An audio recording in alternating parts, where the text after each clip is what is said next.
spurði hann að þessu því við erum fá þetta svo oft og það búið að lýsa þessu einhvern veginn fram og tilbaka og ég að spá í hvort það sé stundum bara endurtekið, hvort það þjá. Kerfið virkar og ég býð ykkur velkomin, búið að setja í gang, býð ykkur velkomin til 693. fundar bæjarstjórnar og segi fund settan. Á dagskrá eru 17 mál, það ársreikningurinn, seinni umræða, 7 fundagerðir til staðfestingar og 9 til kynningar. Við göngum til dagskrár og fyrsta mál á dagskrá ársreikningurinn og ég gef Haraldi orðið, gjör svo vel. Forseti, það hér ársreikningur Mosfellsbæjar fyrir rekstrarárið 2016 sem hér til umfjöllunar til seinni umræðu og afgreiðslu í bæjarstjórn. Vildi vekja athygli á því hér í upphafi að í dag var reikningurinn áritaður af endurskoðanda bæjarins Magnúsi Jónssyni frá KPMG. Áriturinn hér í á þessum tveimur blöðum hér, undirskrift hans hér undir. En svo að hann fór yfir hér við fyrri umræðu þá áriturinn með svona öðrum hætti heldur verið hefur, hún ítarlegri og nákvæmari en hún athugasemdalaus af hálfu endurskoðandans. Það fór einhver sín í gang, það búið að slökkva honum. Ég langaði hér að nota tækifærið og bara að fara hér yfir helstu niðurstöður ársreikningsins á 2-3 glærum til þess að öllum sé ljóst hvað við erum hér að samþykkja. Rekstrarreikningurinn kemur hér upp á skjáinn en rekstrartekjur voru samtals 9.105 milljónir rúmar. Þar af voru útsvars- og fasteignaskattstekjur 5.429 milljónir og framlög jöfnunarsjóðs 1.467 milljónir og aðrar tekjur 2.207 milljónir. Þetta töluvert hærri tekjur, heildartekjur heldur en áætlun 2016 með viðaukum gerði ráð fyrir. Hún gerði ráð fyrir heildartekjum upp á 8.795 milljónir rúmar. Og í ársreikningurinn fyrir 2015 niðurstaða hans var heildartekjur upp á 8.227 milljónir. Þannig að þetta það bil 900 milljón króna hækkun á tekjum milli ára. Rekstrargjöldin urðu 7.791 milljón rúmar og þar af voru laun og launþegn gjöld 3.926 milljónir og annar ekstrakostnaður 3.640 milljónir og lífeyrisskuldbindingar að breyting á lífeyrisskuldbindingum hækkuninn á þeim var 224 milljónir. Rekstrargjöldin hækkuðu hlutfallslega minna miðað við áætlanirnar með viðaukum heldur en tekjurnar, þar að segja að það var gert ráð fyrir 7.634 milljónum í fjárhagsáætlun með viðaukum. Þetta 150 milljónum hærri rekstrakostnaður heldur en svo áætlun gerir ráð fyrir og svo 450 milljón króna hærri rekstrakostnaður heldur en var á árinu 2015. Afskriftir námu 336 milljónum sem nokkurn veginn í samræmi við áætlun og líka í samræmi við það sem var í ársreikningi 2015 og rekstrarniðurstaðan var því jákvæð án fjármunatekna og fjármagnsgjalda sem framlegðin 977 milljónir og samanborið við áætlun með viðaukum upp á 817 milljónir og samanborið við 554 milljónir sem var niðurstaðan árið 2015. Fjármagnsgjöld voru 567 milljónir og tekjuskattur var 30 milljónir rúmar, þannig að rekstrarniðurstaðan var jákvæð upp á tæpar 380 milljónir. Samanborið við áætlun við viðaukum upp á 192 milljónir og samanborið við niðurstöðu ársreiknings 2015 upp á tæpar 28 milljónir. Þannig að það ljóst að niðurstaða reksturs Mosfellsbæjar árið og 16 er góð. Hún er mun betri heldur en áætlunin gerði ráð fyrir, það bil helmingi betri og margfalt betri heldur en niðurstaðan var árið 2015 og það er ánægjulegt. Aðeins að fara hér yfir sjóðstreymisyfirlitið, þar að segja útleiðinguna á og veltufé frá rekstri. Rekstrar niðurstaðan var jákvæð upp á tæpa 380 milljónir, síðan er leiðrétt fyrir reiknuðu liðum, þar að segja afskriftum, verðbótum, sölu rekstrarfjármuna, tekjuskattsbreytingu og lífeyrisskuldbindingu og hækkun á þeim. Þegar þetta er lagt við rekstrar niðurstöðuna þá er veltufé frá rekstri, þetta eru peningar sem eftir eru. Það er búið að greiða kostnað til greiðslu á fjárfestingum eða afborgunum á skuldum, 1109 milljónir. Og samanborið við 872 milljónir sem var áætlun með viðaukum og samanborið við 688 milljónir sem var niðurstaða ársreiknings 2015. Og þarna er náttúrulega líka að ræða mjög mikla jákvæða breytingu að ræða sem skiptir máli fyrir sveitarfélagið, sérstaklega í þeim framkvæmdum og fjárfestingum sem það er þessar mundir, að byggja upp innviði fyrir ný hverfi og nýja íbúa sem hingað flytja. Lykiltölur hér aðeins til glöggvunar. Skuldaviðmiðið samkvæmt reglugerð, þar að segja það viðmið sem má ekki fara yfir 150% tekjum samkvæmt sveitarstjórnarlögum eða fjárhagsreglum sveitarstjórnarlaga er núna í árslok 2016 108,5% og hefur farið lækkandi, var í árslok 2015 122,3%. Þannig að þessi mikilvæga lykiltala eða kennitala í rekstri, hún hefur farið lækkandi undanfarin ár og hélt því áfram á árinu 2016. Ég bara nefna hérna nokkra tölur. Þetta langtímaskuldir í hlutfalli við veltufé frá rekstri mælt í árum var árinu 2016 7,2 ár, samanborið 11,32 ár árinu 2015.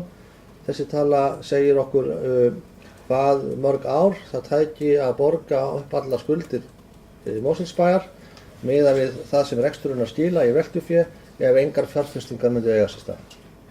Það tæki okkur sem sagt miðað við þessar niðurstöðu 7,2 ár að borga upp allar skuldir bæjarfélagsins ef ekki var að ræða neina fjárfestingar. En það er náttúrulega útópískt.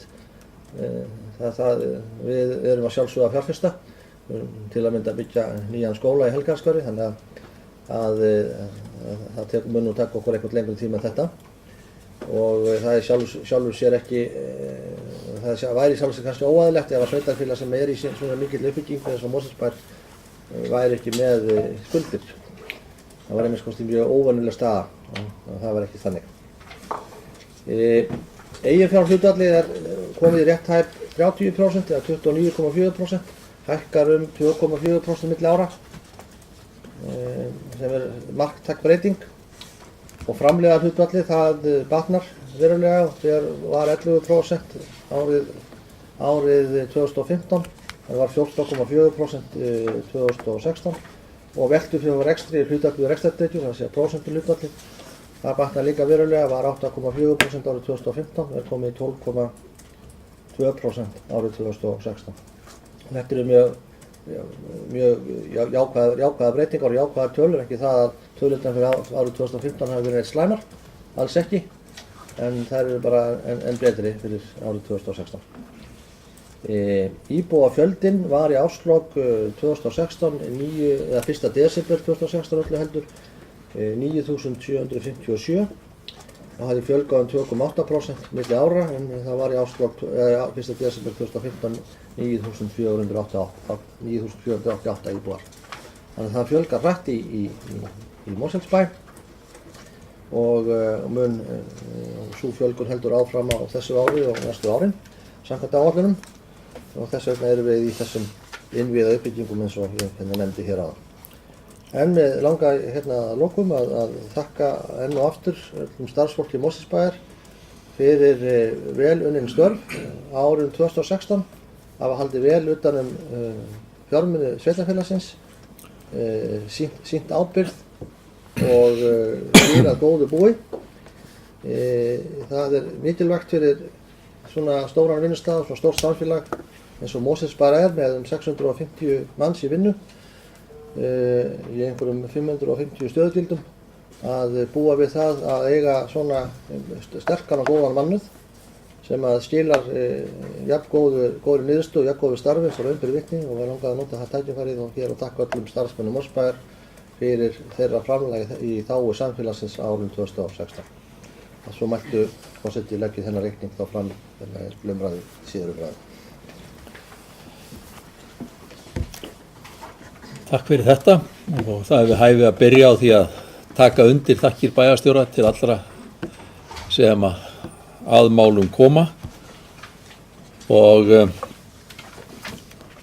hafa unnið að því að ná þessari niðurstöðu sem ársreikningurinn sýnir.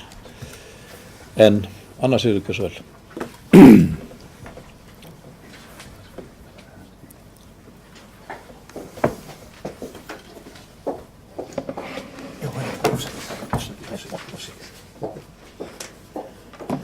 Forseti, við erum hérna að fjalla ársreikning bæjarins fyrir árið 2016. Það er búið að fara yfir hann, þetta í annað skipti sem kemur til umræðu. Við fengum góða yfirferð endurskoðanda á síðasta fundi og bæjarstjóri fór hérna yfir svona helstu tölur núna áðan. Og það er ljóst að það hefur mikill viðsnúningur orðið í rekstri bæjarins frá fyrri árum og allar helstu lykiltölur eru mun jákvæðari heldur en undanfarin ár. Aðhalds hefur verið gætt í rekstri og það er greinilegt á niðurstöðu tölunum. Þannig rekstrarniðurstaðan úr A-hluta þrefalt betri en áætlun með viðaukum gerði ráð fyrir, eða 243 milljónir í stað áætlaðar 84 milljónir. Það er mikil breyting frá því að vera 76 milljónir í mínus árið 2015. Rekstrarniðurstaða A og B-hluta er jákvæð 380 milljónir miðað við að mig minni 28 milljónir fyrir árið 2015. Ég ætla ekki að setja okkur að langa ræðu hérna en mig langar þó til þess að nefna hérna eitt atriði og það er sem sagt helstu ástæða þess að rekstur bæjarfélagsins hefur tekið þeim stakkaskiptum sem raunin þær eru kannski svona eiginlega þrjár og tvær þessar ástæðna má telja eða má rekja til utanaðkomandi aðstæðna. Annars vegar þarf að ræða þá staðreynd að verðlag hefur hækkað minna en fjárhagsáætlun gerði ráð fyrir sem þýðir meðal annars lægri fjármagnskostnað. Hin utanaðkomandi ástæðan fyrir betri niðurstöðu eru hærri greiðslur vegna byggingaréttar og gatnagerðargjalda sem koma náttúrulega til vegna almenns uppgangs í samfélaginu sem leiddi til þess að loksins kom skriður og íbúðabyggingar í sveitarfélaginu og þessi fjölgun íbúða fyrir að stað. Það er fagnaðarefni en rétt að undirstrika samt í því samband að byggingaréttur og gatnagerðargjöld eru einskiptistekjur sem við nýtum bara einu sinni í framkvæmdir. Þriðja ástæðan að samkvæmt ársreikningi eru aðrar tekjur, það er þjónustugjöld ýmiss konar, 20% hærri en gert var ráð fyrir í upphaflegri fjárhagsáætlun, eða 244 milljónir af þeim það bil 380 milljónum sem eru rekstrarniðurstaða A og B hluta samanlagt. Þetta þýðir að megin hluti aukinna tekna tilkomin vegna aukinna greiðslna bæjarbúa fyrir þjónustu. En helstu þjónustuþegar bæjarins, stór hluti þeirra, eru barnafjölskyldur og eldri borgarar og öryrkjar. Þannig standa þjónustuþegar bæjarins undir stórum hluta af þeim 380 milljónum sem reksturinn skilar. Í þessu samhengi vil ég minna á að við fulltrúar Samfylkingarinnar bentum á það við afgreiðslu fjárhagsáætlunar fyrir árið 2016 að meirihlutinn væri að miða við hærri og eldri verðbólguspá en þá sem þegar lá fyrir, þegar hækkanir gjaldskráa annarra en leikskóla voru ákveðnar, en miðað var við 4,5% þegar nýjasta þjóðhagsspáin gerir ráð fyrir 3,5% hækkun. Og svo heyrum við af því, sem sagt, er árið liðið og verðbólga var mun lægri eða 1,9 eitthvað þess aftar. Þessi hækkun gjaldskrár umfram verðbólgu skýrir að hluta hækkun annarra tekna ásamt náttúrulega fjölgun íbúa sveitarfélagsins sem mikil eins og hér hefur komið fram. Það eru ýmis verkefni framundan hjá ört vaxandi sveitarfélagi, svo sem skólabyggingar og framkvæmdir við íþróttamannvirki sem gefinn hefur verið sterkur ádráttur nokkrum sinnum, ef ekki bara loforð. Og þannig að það er ýmislegt framundan og það er því ánægjulegt að reksturinn skuli ganga svo vel sem hann gerir og auðvitað ber að þakka starfsfólki bæjarins öllu fyrir velunustörf.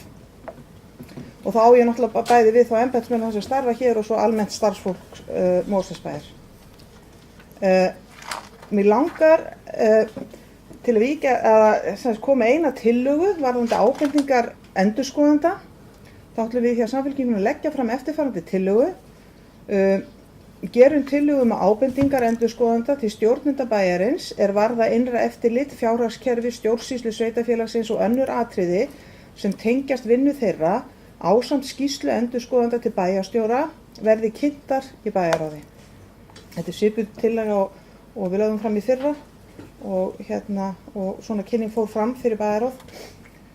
Og að síðustu þá vil ég ítreka, það kannski tengist ekki beint þessum ársreikningi en mér finnst það hæfi að nota hvert tækifæri til þess að ítreka það sem hér fyrir eftir. Að ítreka mikilvægi þess að viðræður sveitarfélaga og ríkis varðandi fjárhagsleg samskipti þessara aðila verði leiddar til lykta sem fyrst, svo sveitarfélagunum verði gert kleift að sinna þeim verkefnum sem þeim hafa verið falin með fullnægjandi hætti. Fleiri orð ætla ég ekki að hafa þennan ágæta ársreikning og þakka fyrir mig. Sigrún Gjörsvel.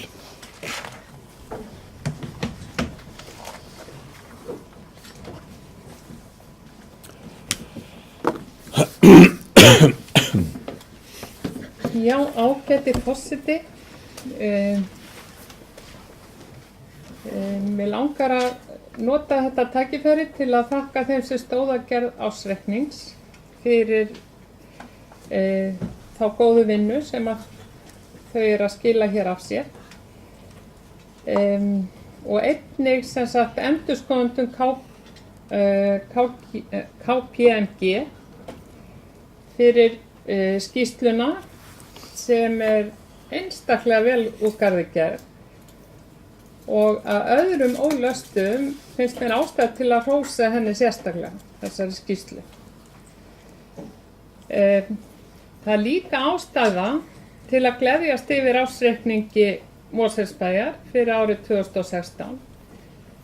En reksturinn kom, eins og fram hefur komið í bæði máli Haraldar og Önnu Sigríðar, kom reksturinn mun betur út en upphafleg fjárhagsáætlun gerði ráð fyrir. Þó skuldir hafi aukist, fer skuldaviðmiðið lækkandi, veltufé frá rekstri er komið yfir 10% þröskuldin sem er það viðmið sem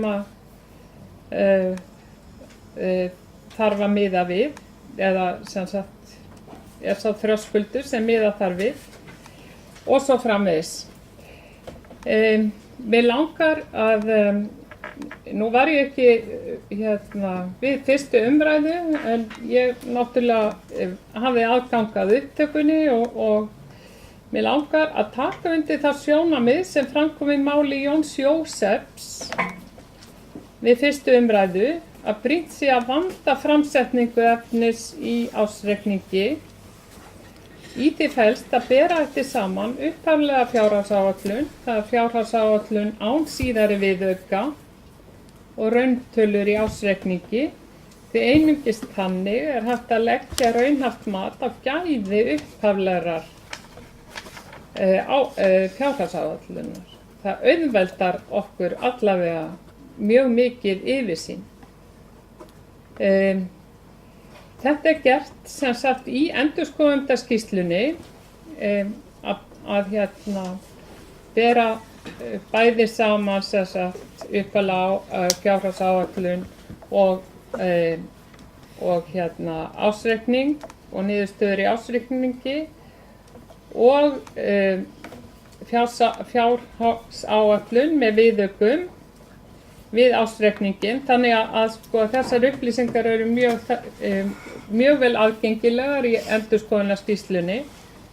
En í ársreikningi Mosfellsbæjar framsetningin þannig að einungis gerður samanburður á fjárhagsáætlun með viðaukum og rauntölum í ársreikningi.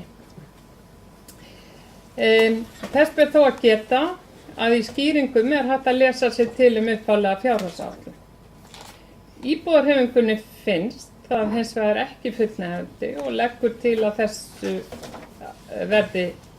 úr þessu verði bætt þegar að ársreikningur verður birtur fyrir árið 2017. Það má jafna fjárhagsáætlunargerð við setningu laga.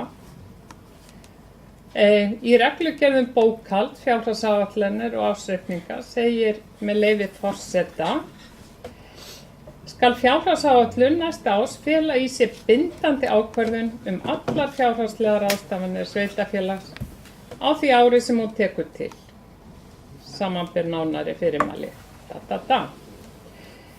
Það sem sagt mjög mikilvægt að áætlanir gangi eftir og að þeir sem á fjárhagsáætlun standa geti áttað sig á hvernig til tekst með auðveldum hætti.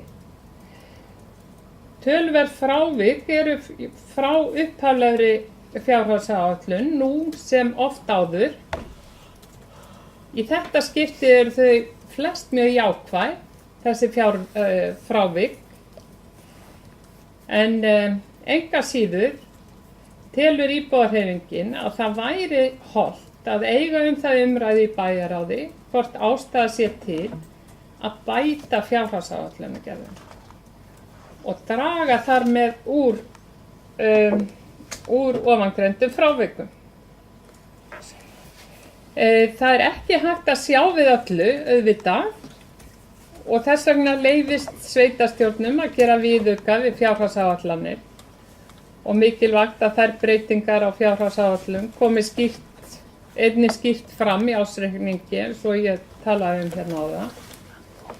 En aðalatriðið samt, og ég að endurtaka mig hérna, en aðalatriðið samt að í ársreikningi sé fólki auðvelda að bera saman upphaflega fjárhagsáætlun og niðurstöðun í ársreikningi til að hægt sé að leggja mat á gæði áætlunar. En allavega, ég tel ástæðu til að fagna þessari niðurstöðu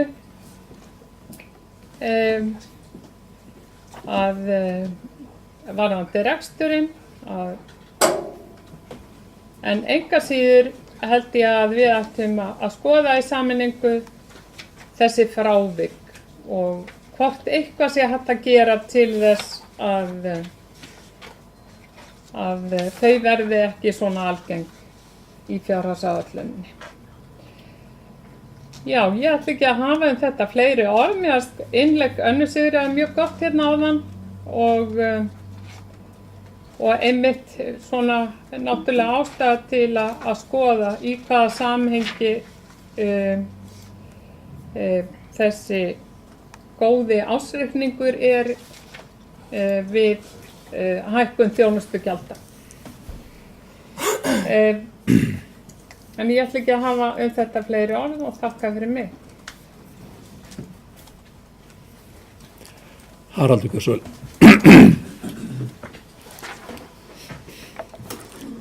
Já, forseti. Líka þess að bara örstutt að komum inn á hér einhver atriði sem hér voru nefnd hér á undan. Það er rétt að það ýmsar ástæður fyrir því að rekstur Mosfellsbæjar gekk vel á árinu 2016 og það eru líka ýmsar ástæður fyrir því að rekstur Mosfellsbæjar hefur síðustu 10 ári gengið bara mjög vel, svona gegnum sneitt. Og ég held að þær séu nú kannski fyrst og fremst vegna þess að hér af öllum þeir sem að málum koma og þar á meðal þessu fólki sem situr í kringum þetta borð, bæjarstjórninni og þá var ég ekkert að draga hann í dilka, hvort að það sé meiri hluti eða minni hluti, vel haldið utan mál í þessum bæ. og það er einstaklega góð mínum samheldni og samvinna milli þeirra sem hér stjórna og starfsmanna þeirra að gera hér vel í rekstri bæjar. Og sú samvinna og sú samheldni hefur að mínum mati, og ég held að getur margir tekið undir það, aukist mjög og batnað mjög og er til fyrirmyndar og hefur batnað mjög undanfarin ár og er til fyrirmyndar. Það er mjög samheldinn hópur sem heldur utan þennan rekstur. Og ég held að það sé nú kannski svona gegnumsneitt það sem að gera það að verkum að tekist hefur vel til rekstur sveitarfélagsins undanfarin ár. Það hefur ekki verið auðvelt að reka sveitarfélög síðan eftir fjármálahrunið. Þetta er raun og verið fyrsta árið 2016 það sem maður svona léttir aðeins á. Þrátt fyrir það hefur rekstur sveitarfélagsins gengið vel. Hann hefur réttum megin við strikið, kennitölur í lagi og við höfum getað haldið áfram mikilli þjónustuuppbyggingu hér í þessum bæ. Það er rétt sem framkom hér áðan og það sem ég reyndar svo sem nefnt, að það hefur þjóðfélagsástandið og þjóðfélagsreksturinn hefur gert það að verkum að það er auðveldara vik og var árið 2016 og er reyndar árið 2017 virðist vera líka vik að reka sveitarfélög. Og það er líka rétt að hluti af þessari breyttu afkomu er það að okkur hefur tekist að selja og koma í byggingu og í framkvæmdir lóðum sem við höfum lengi beðið með að gera, og þá er það nú kannski fyrst og fremst atvinnulóðir sem hafa verið að skapa þær tekjur. Einhver íbúðarlóðir, en það eru þó í minna hlutfalli því að íbúðarlóðir í bæjarfélaginu eru fyrst og fremst í eigu annarra en bæjarfélagsins sjálfs. En atvinnulóðir höfum við selt og er nú svo reyndar komið að bærinn á fáar sem engar atvinnulóðir eftir og er komin í skipulagsferli með að fjölga þeim. En ég held að það sé rétt að geta þess líka að þær seljast ekkert af sjálfum sér. Og það þarf að hafa fyrir því eins og öðru, í góðari sem og á verri árum. Og hér hafa menn einhent sér í það að koma þeim út, bæði náttúrulega til þess að afla sveitarfélaginu tekna, en ekki síst til þess að byggja upp sveitarfélagið og atvinnulífið hér og þó framtíðar tekjustofna þess. Því að þó að einskiptisgreiðslurnar í formi gatnagerðargjalda og byggingarréttar séu þannig og megi ekki eyða þeim aftur, og ég hef nú ekki þreist á því í gegnum árin að vara fólki við að það sé ekki hægt að byggja fyrir sama peninginum einu sinni, að þá er það samt þannig að með þessar uppbyggingu byggjast upp framtíðar tekjustofnar sem að verða næstu hundruði ára og hjálpa til með að gera rekstur sveitarfélagsins betri. Því að það hefur nú verið svona veikasti hlekkurinn í tekjustreymi sveitarfélagsins er einmitt það að hafa tekjur af fasteignagjöldum og atvinnuhúsnæði. Og það horfir til betri vegar. Og við getum hort bjartari augum fram á veginn með það. En við þurfum að halda áfram að byggja upp atvinnulíf þessu sveitarfélagi og byggja upp tekjustofna þess til þess að geta beitt hér áfram og ennþá betri þjónustu heldur en við gerum í dag. Það vil aðeins gera athugasemd við þjónustugjöld. Það var svona, mér finnst eins og væri látið að því liggja að þau hefur verið að hækku hér eitthvað verulega. Ég vil nú ekki kannast við það. Leikskólagjöld til að mynda hafa ekki hækkað í 2 ár í röð. Það hafa verið 3. ári núna sem að þau hafa ekki hækkað. Maturinn í skólanum hefur eitthvað aðeins umfram verðlag. Hugsanlega frístundaselið eitthvað líka. En þetta er minni hlutin af tekjustofnum sveitarfélagsins hvað varðar þjónustugjöld. Þannig að rekstra afkoma sveitarfélagsins batnandi er ekki vegna þess að við höfum fyrir að fara hér ykkur offari í hækkun þjónustugjalda, þvert á móti. Það er ekki þannig. varðandi framsetninguna á ársreikningnum, ég ætla ekki að fara enn eitt árið að fara að hártogast það. Framsetningin á ársreikningum einfaldlega sett fram samkvæmt þeim fyrirmælum sem að ráðuneyti sveitarstjórnarmála setur fram það er að segja ársreikningurinn settur fram samkvæmt því skapalóni og samkvæmt þeim ráðleggingum sem að endurskoðendur gera. Þannig gera sveitarfélög það öll og hann settur fram eins. Hvað var það fjárhagsáætlun og bætur á henni, það má örugglega alltaf gott bæta.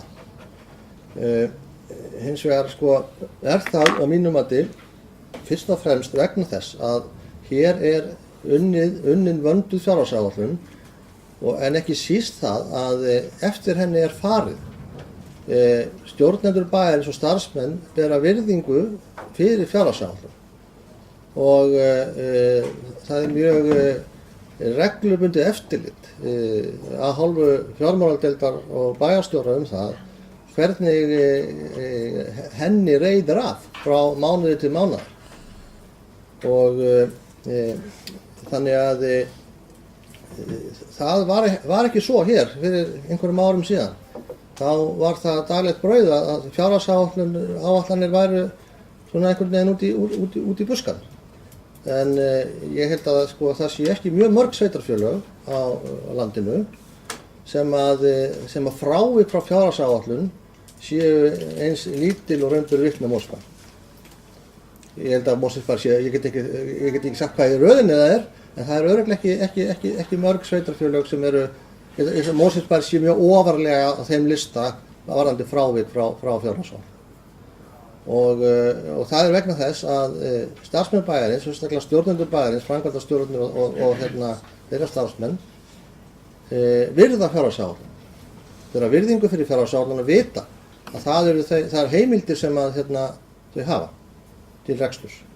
En svo getur náttúrulega hlutir gerst sem að eins og til dæmis það ef að þarf að moka snjó til dæmis að þá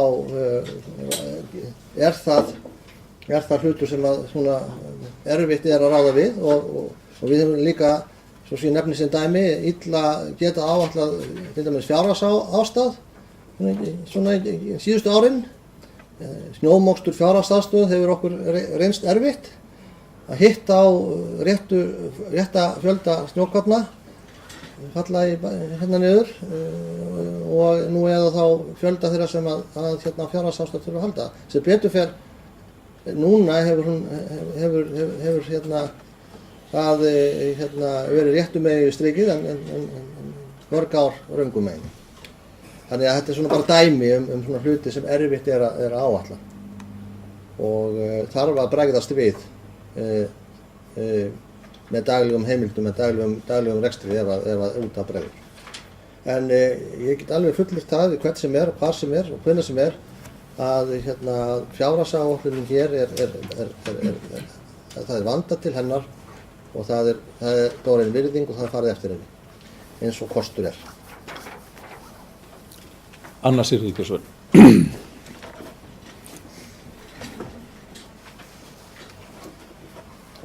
Forseti, ég ætla ekki að tala ekki núna frekar en áðan.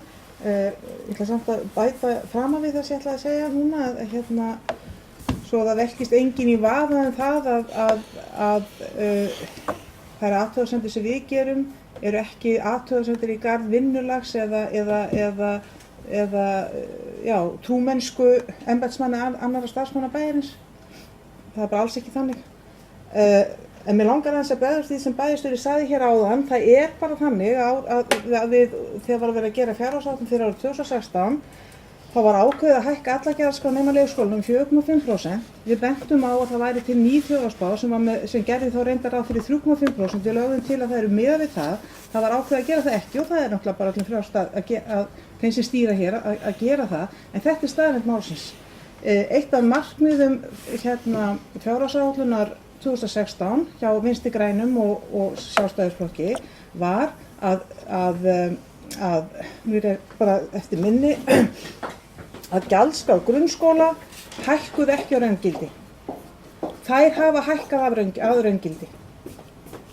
bæði frístunda og maturinn. Það er eina sem ég hef upplýsingur núna, ég fór ekkert í gaggina eða skoðun á þessu öllu. Þetta er bara staðreyndin, það þýðir ekkert að vera að rífast yfir því. Sem þýðir þá, að fyrst alveg þetta markmið náðist ekki og í öðru lagi þá er óþarflega voru gjaldskrár hækkaðar óþarflega mikið. Þær sem tóku hækkunum og ég reynda að manna nokkuð að leikskólinn var látin vera. Sigrún, gjör svo vel. Þetta er að vera mikið hækkað 2,1%, það er 2,5%.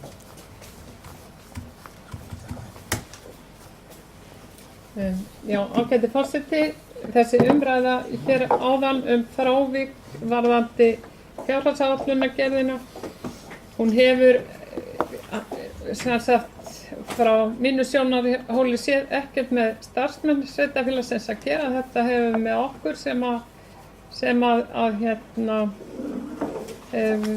ráðstöfum peningunum til ráðstöfum peningunum fyrst og fremst að gera, þannig að svo að það sé ekki neitt misskilningur þar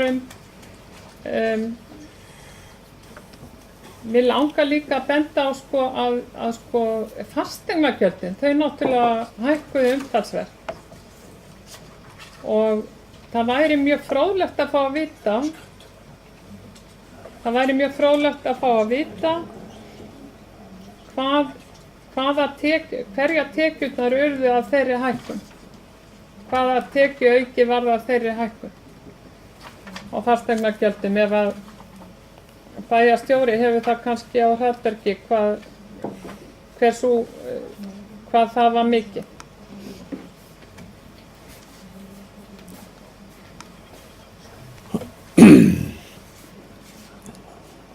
Bryndís Kjósvöld.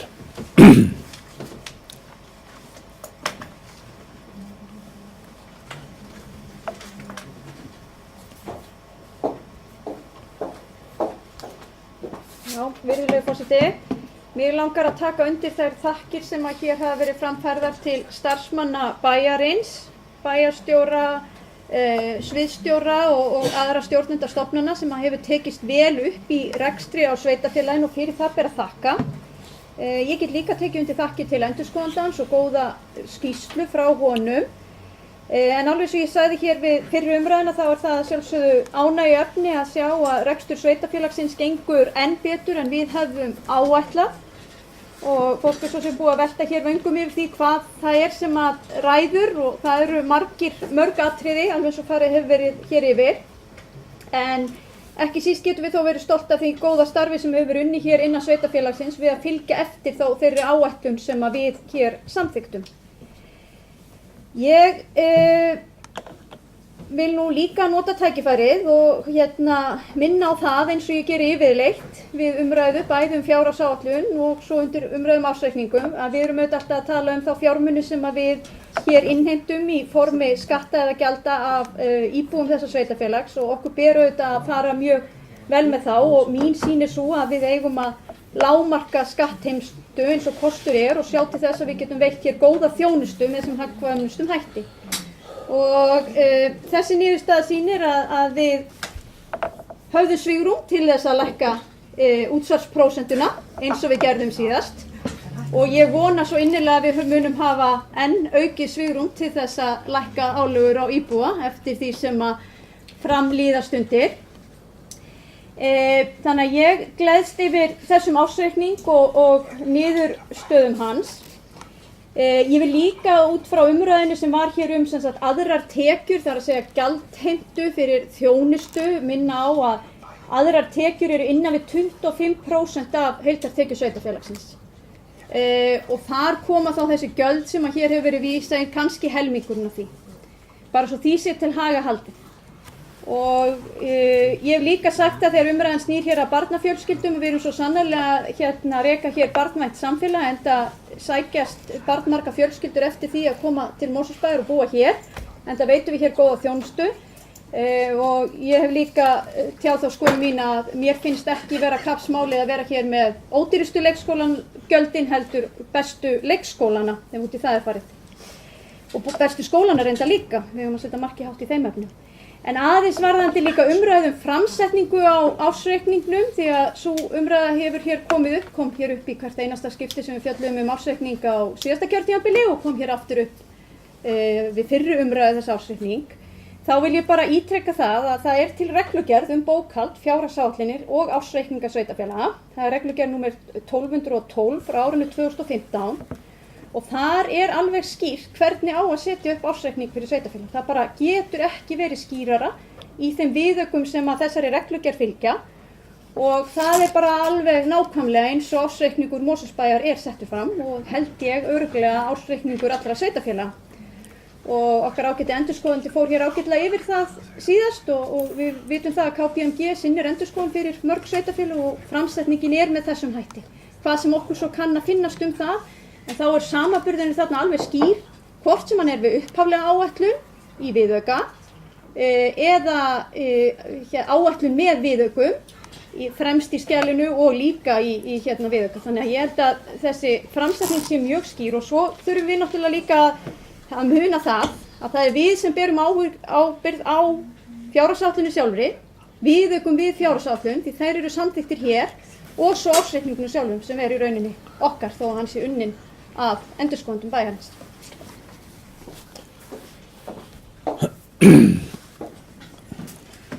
Ég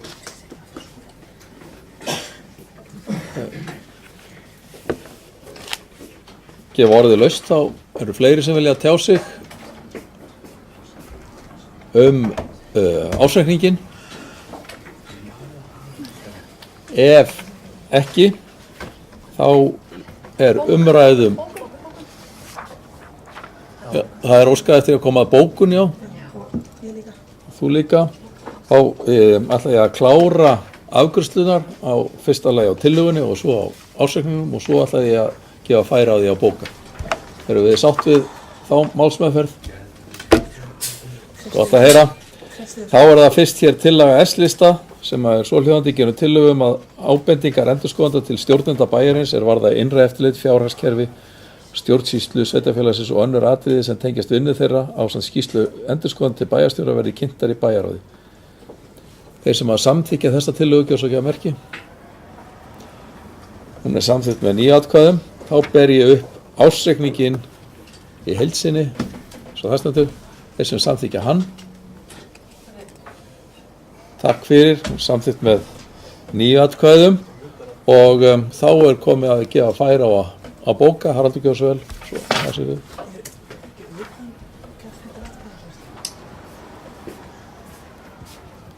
Forseti, við hjá Aflista koma framfæri hér ákveðnum orðum ásetningin. Ég reyndar beindi afhenti fulltrúum S-lista og M-lista þessi orð hér fyrir fundinn og sagði það væri velkomið að þetta væri bókun bæjarstjórnar ef manni vildu. Ég hef ekki fengið neinn viðbrögð við því en það búa stendur ef mann óskar þess. Þetta hljóðar svo: rekstur Mosfellsbæjar gekk vel á árinu 2016. Veltufé frá rekstri er 1109 milljónir eða rúmlega 12% af tekjum. Eigið fé í árslok nam 4.681 milljón og eiginfjárhlutar 29,4%. Skuldaviðmið er 108,5% sem er vel innan þess 150% hámark sem kveðið er á í lögum. Rekstrarniðurstaða A- og B-hluta er talsvert betra en gert var ráð fyrir í fjárhagsáætlun ársins. Það má helst skýra með hærri óreglulegum tekjum vegna lóðasölu og byggingarréttargjöldum og lægra verðlagi en gert var ráð fyrir sem hefur áhrif á fjármagnsliði.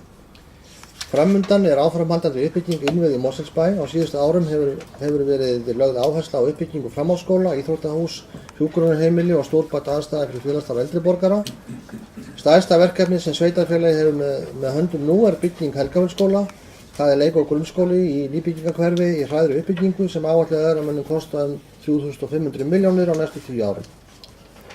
Skuldastaða sveitarfélagsins vel viðunandi miðað við þá uppbyggingu sem átt hefur sér stað á undanförnum árum og er skuldaviðmið komin niður í 108% tekjum. Sú uppbygging er í samræmi við markmið sveitarfélagsins góða heildstæða þjónustu við alla aldurshópa og fjölgun íbúa. Fjárhagsstaða Mosfellsbæjar er traust og reksturinn ábyrgur. Fræðslumál eru langstæðasti málaflokkurinn en til hans runnu 3.604 milljónir eða 51% skatttekna. Til félagsþjónustu var veitt 1382 milljónum og þar meðtalið málefni fatlaðs fólks. Íþrótt- og tómstundamál er þriðja stærsta verkefni bæjarins en til þeirra mála var varið 803 milljónum. Samtals er því 82% skatttekna Mosfellsbæjar varið til fræðslu, félagsþjónustu, íþrótt- og tómstundamála. Við viljum þakka starfsmönnum Mosfellsbæjar öllum fyrir að hafa staðið vel að verki við rekstur sveitarfélagsins á árinu 2016.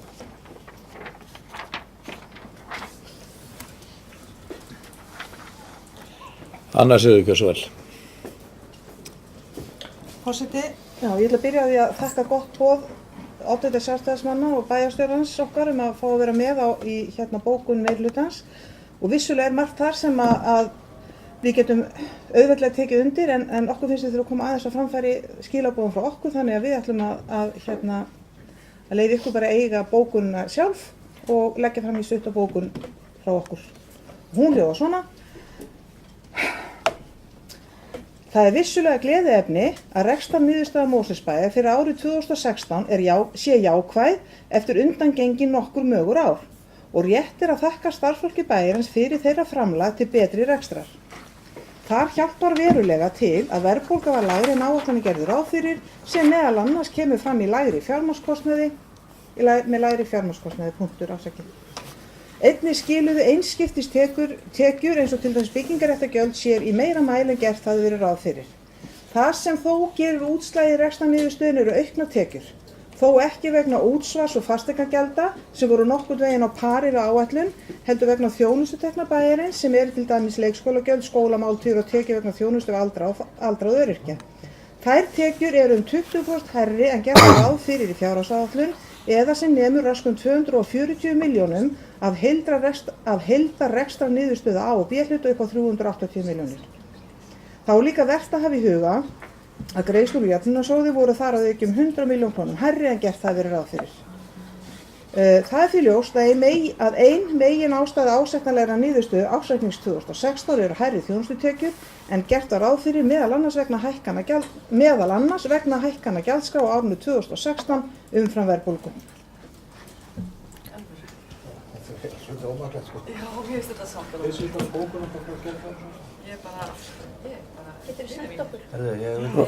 Það er óskað eftir fundarhlé og það er orðið við því.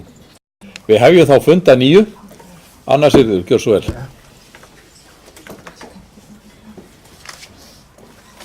Forseti, ég kemur til punktu til þess að flytja aðra útgáfa bókun okkar fulltrúa S-lista þar sem komum út úr að við höfum misskilið vissa hluti og við viljum hafa rétt það sem rétt er og endurskoða þar lendi bókun okkar við ársreikninginn og bókunin hljómar þá svona. Það er vissulega gleðiefni að rekstrarniðurstaða Mosfellsbæjar fyrir árið 2016 sé jákvæð eftir undangengin nokkur mögur ár og rétt að þakka starfsfólki bæjarins fyrir þeirra framlag til betri rekstrar.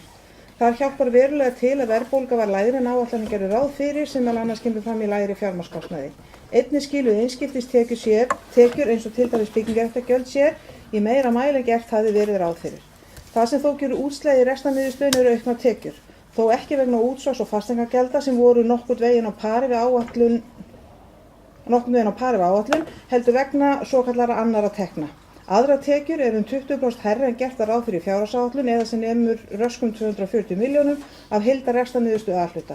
Inni í þeirri upphæð eru fyrrgreind byggingaréttargjöld. Þá er líka vert að hafa í huga að greiðslur frá jöfnunarsjóði voru þar að auki 100 milljónum krónum hærri en gert hafi verið ráð fyrir. Ég er búin að senda ritara bókunina. Takk fyrir þetta.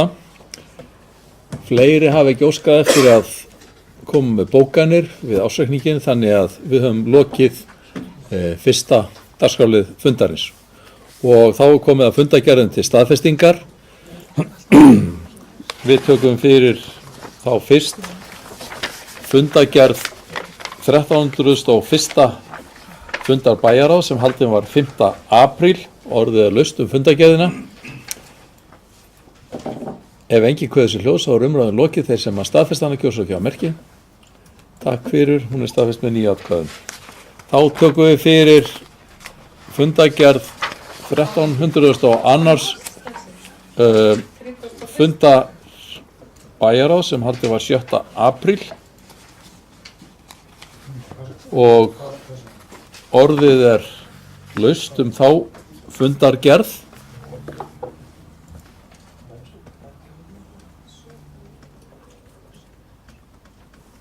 Ef enginn kveður sér hljóðs, þá er umræðum lokið. Þeir sem að staðfesta fundargerðina, gjör svo ekki að merki. Takk fyrir, hún er staðfest með 9 atkvæðum. Því næst tökum við fyrir fundargerð íþrótta- og tómstundanefndar. Það var 210. fundur og fundurinn var haldinn 7. apríl. Orðið er laust fundargerðina.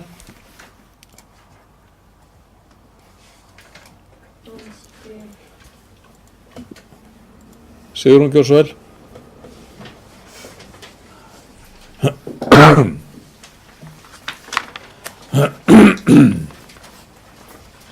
Já, ágæti forseti, mig langar að koma hérna fram undir máli númer 1, styrki til ungra og efnilegra ungmenna sumarið 2017.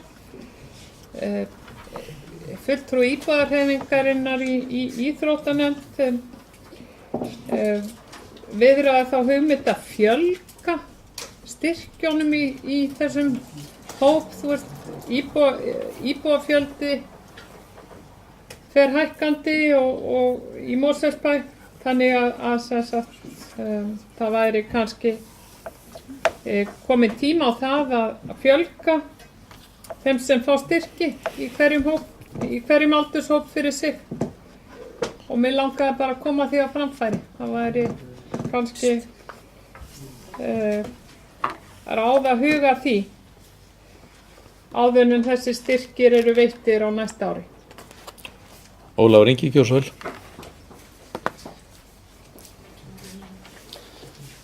Forseti, það er rétt sem að hér hefur komið fram að innan nefndarinnar var rætt að æskilegt væri að fjölga þeim sem hlutu þessa styrki á hverju ári. Það kemur nú þá aðalega til bara að það er bara fjölgun bæjarbúa og þetta sé sem sagt svo upphæð sem að nefndin hafi til ráðstöfunar í þessu efnum að það fylgi svona þeirri fjölgun, þannig að hægt sé að veita fleirum þetta. Ég verði samt að segja, ég held að nú hef ég verið í þessu, ég held í 3. ári sem ég tek þátt í því að þessu erfiða verkefni að útdeila þessum styrkjum. Þetta er virkilega erfitt og ég held að það hef aldrei verið eins erfitt eins og núna. Það var bara, já, mér getur sagt að það hef verið met umsóknir, eða sérst að óvenju margar umsóknir og óvenju margar svona efnilegar umsóknir sem að þannig að þetta var virkilega erfitt að gera upp á milli þeirra sem sóttu þarna. Þannig að hvort sem að það við verðum kannski að hafa það bara í huga við gerð næstu fjárhagsáætlunar að fjölga í þessum hópi, að minnst það sé þá möguleiki á því. Þannig að ég tek undir þau orð sem bæjarfulltrúi Sigrún Pálsdóttir sagði hér áðan. Theodór, gjör svo vel.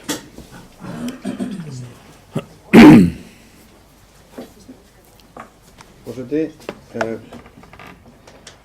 þetta fer nú, ég hef nú komið að þessu líka þegar ég var í tónlistarnefnd, en reglurnar segja 3 til 5 á ári. Árlega veitir íþróttónlistarnefnd styrki til 3 til 5 einstaklinga, breytir til ára. Þessi kostnaður fyrir til aldri styrkti og hvort eru hlutfallsgreiðslu að ræða. Í langan tíma hefur hins vegar verið haft þetta í kringum svona frá 9, 10, 11. Þannig ég held að það sé allt í lagi, myndi ég teka aðeins undir að við ættum kannski, það væri kannski ráð fyrir íþróttónlistarnefnd að endurskoða reglurnar og færa þetta allavega við það horf sem þetta er í og hefur verið ástundað. Þetta kannski breytist pínlítið ef ég man í hruninu. Tvennu bæði til að mæta ákveðinu þörf og líka vegna þess að það styttur tíminn sem að hver og einn fékk greiðslur.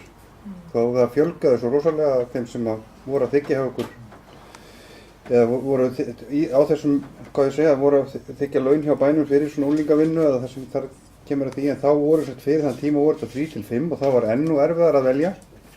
En það er líka alltaf, eins og ég sé listan, þannig að þetta er mjög flottar umsóknir, en ég held að var einmitt ráð að kannski nefndin tæki þetta upp og allavega það færði til þess horf sem þetta er. Þetta eru svona 10 krakkar í 5-6 í hvorum aldurshópi, þannig ég held sé allt til að mynda að færa þetta upp miðað við það eins og þetta er raunverulega praktíserað, en bara ekki þannig. Takk.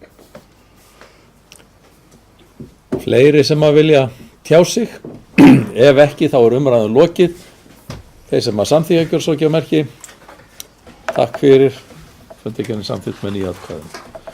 Þá tökum við fyrir fundargerð 434. fundar skipulagsnefndar sem haldin var 7. apríl. Orðið laust fundargerðina.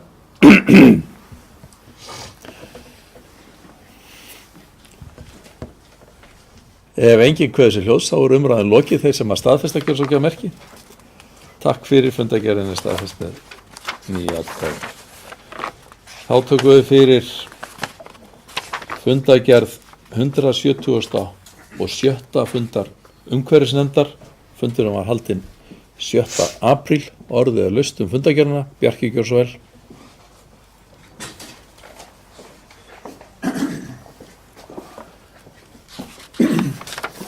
Já, forseti og góður bæjarfulltrúar. Ég ætla aðeins að drepa á fyrsta málið sem að geta fundið frá 7. apríl sem er svolítið framandi titill Vistgerðarkort Náttúrufræðistofnunar Íslands.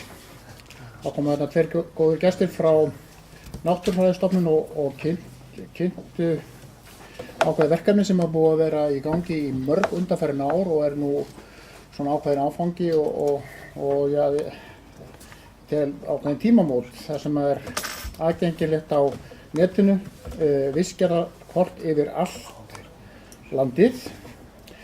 Og aðeins til útskýringar þá eru vistgerðin svona ákveðin eining í landinu sem hefur ákveðin eiginleika, getur tengst dýralífinu og gróðurinn náttúrulega, jarðvegi. Og ákveða síldið til með myndir af Mosfellsbæ, það sem að meðal annars var og kortleggja eina umtöluðu lúpínu. Betur sýndist okkur heldur en hefur verið gert áður og það er náttúrulega ekki bara við Mosfellsbæ en þetta er bara vert að vekja athygli á þessu verkefni. Þetta er verið töluvert í fjölmiðlum undanfarið og þetta er opið öllum og þetta er lifandi plagg því að til náttúru lifandi, hún breytist náttúrulega eins og við vitum vegna eldgosa og jökla og svo framvegis. Þannig að allir geta nú bæði fylgst með þessu og komið með ábendingar á Náttúrufræðistofnun. Ég vildi vekja athygli forseti á þessu Vistgerðarkort heitir það. Takk fyrir. Fleiri sem vilja tjá sig fundargerð umhverfisnefndar. Sigurjón, gjörðu svo vel.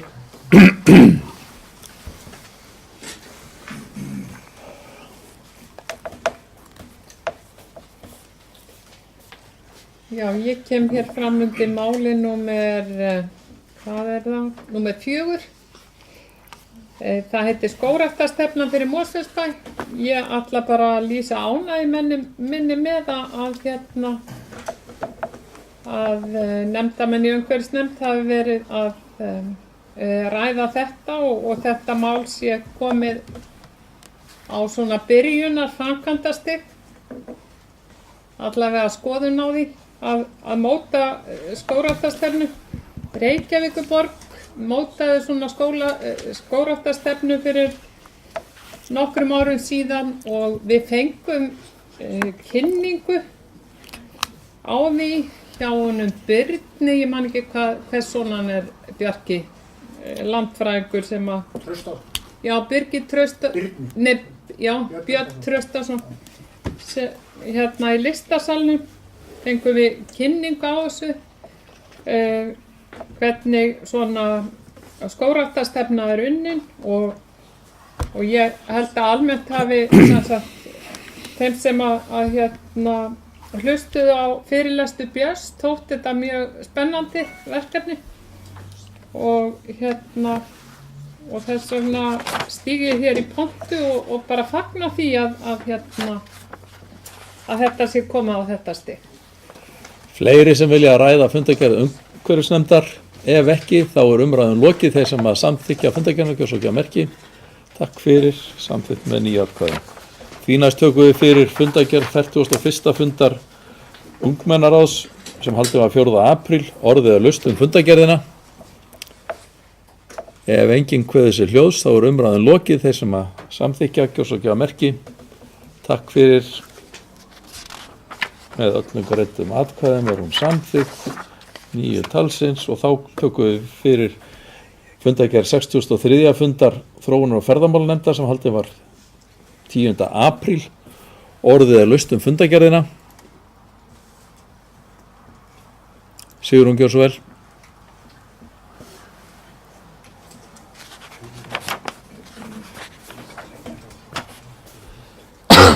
Já, ágæti forseti, ég kem hér fram undir máli númer 1. Það er verkefnalisti staðardagskrár 21 í Mosfellsbæ fyrir árið 2017.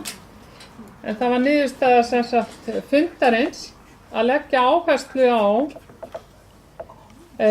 eftirfarandi verkefni, sem sagt áherslu Mosfellsbæjar. Það stendur hérna, þetta er svolítið skrítið orðað hérna verði ég að segja. Samþykkt með öllum greiddum atkvæðum að á árinu 2017 verði lögð áherslu á eftirfarandi verkefni. Áherslur Mosfellsbæjar á náttúru og útivist verði sýnilegar ferðamönnum með útgáfu, fræðslu og heimasíðu, skiltum og merkingum og Mosfellsbær verði kynntur sem umhverfisvænn heilsubær. Þannig höfða til fyrirtækja með áherslu sem falla að sérstöðu bæjarins. Og ég verð að segja það, ég bara lýsi yfir ánægju minni með þessa nýju áherslur og hlakka til að sjá hvernig þær verða settar í framkvæmd. Eða hvernig þeim verður komið í verk.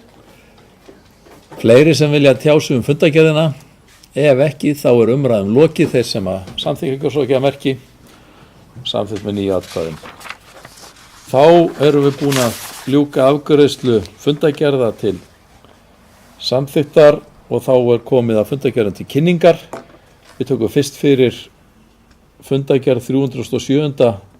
afgreiðslufundar byggingafulltrúa sem haldin var 3. apríl. Orðið er laust fundargerðina.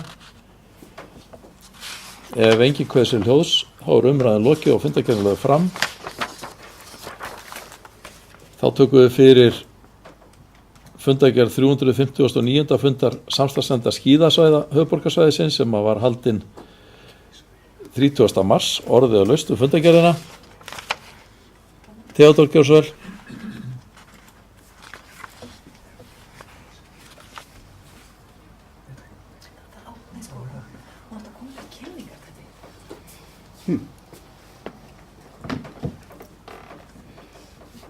Takk fórstu.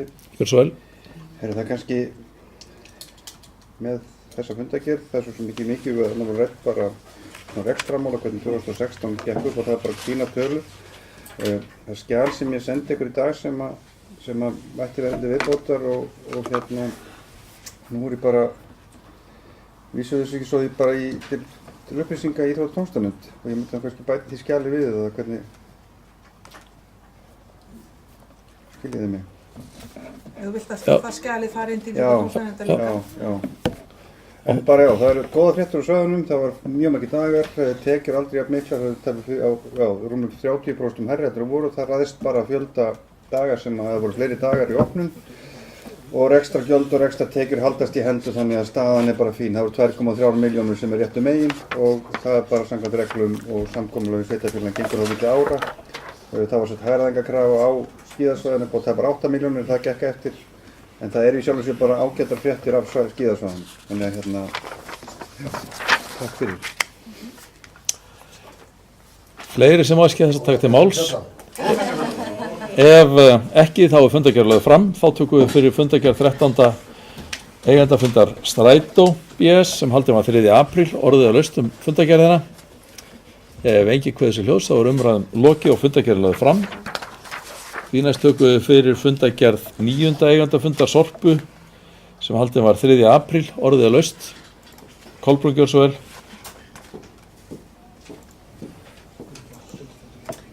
Forseti, mér langar bara til að segja aðeins frá þessum eigendafundi og tilefni hans. Það sem sagt stendur til að núna það stendur bara yfir þessa dagina rekstrarúttekt á byggðasamleginu Sorpu og það er náttúrulega ýmsar hugmyndir þar frammi hvernig má reka það samlega betur og bæta þjónustuna samlega því. Þannig að við getum svona átt vona á einhverjum breytingum og það er líka búið að tilnefna fulltrúa hér í endurskoðun á móttökustöðum. Þannig að það var nefnt, þar var Jóhanna B. Hansen, hún var tilnefnd af okkar hálfu inn í þann vinnuhóp, en það kemur ekki fram þarna reyndar, en þannig að það er svona margt í deiglunni varðandi Sorpu og það mun náttúrulega bara skýrast á næstunni hvern svo niðurstaða verður og hvað mun gerast og einnig varðandi móttökustöðarnar. Annað var það ekki, forseti, ég vil bara svona upplýsa bæjarfulltrúa um þetta að það er svona, það gæti jafnvel líka orðið einhverjar, það eru fréttir alls staðar frá, ekki bara fjöllunum, þannig að það getur verið, það verði einhverjar fréttir úr Sorpu líka, takk fyrir. Já, það er náttúrulega búið að stytta opnunartímann. Fleiri sem æskja þess að taka til máls? Ef ekki, þá er umræðan lokið og fundargerðin lögð fram. Þá tökum við fyrir... En ábendingu sæti. Gjörðu svo vel. Já, varðandi þessa fundargerð, það kemur fram að Haraldur Sverrisson hafi verið þarna, en það er líklega, var Kolbrún á fundunum fyrst hann var í pontu? Ég sendi post. Já, það kemur ekki fram. Nei, ég veit að ég hef búin að bíða Kolum að laga það. Já, ok.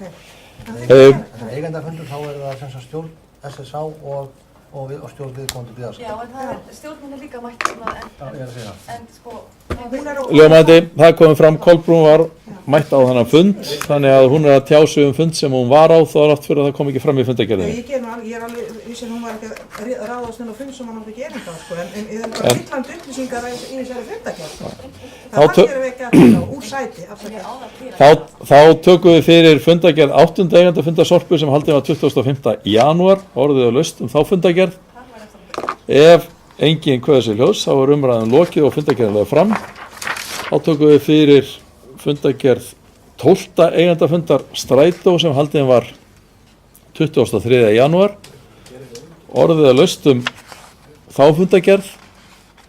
Ef enginn kveður sér ljós, þá er umræðan lokið og fundargerðin lögð fram. Þá er næst komið að fundargerð 373. fundar stjórnar Sorpu sem haldin var 7. apríl, orðið að laust fundargerðina. Enginn kveður sér ljós, umræðan lokið og fundargerðin lögð fram. Þá er komið að næstsíðustu fundargerðinni sem er fundargerð 849. fundar Sambands Íslenskra Sveitafélaga sem haldin var 31. mars, orðið að laust fundargerðina. Enginn kveður sér ljós, umræðan lokið, fundargerðin lögð fram og að síðustu er til kynningar fundargerð 161. stjórnarfundar Slökkviliðs höfuðborgarsvæðisins sem haldin var 24. mars, orðið að laust fundargerðina. Enginn kveður sér ljós, umræðan lokið og fundargerðin lögð fram. Fleira liggur ekki fyrir þessu fundi, ég þakka fundarsettun og segi fundi slitið.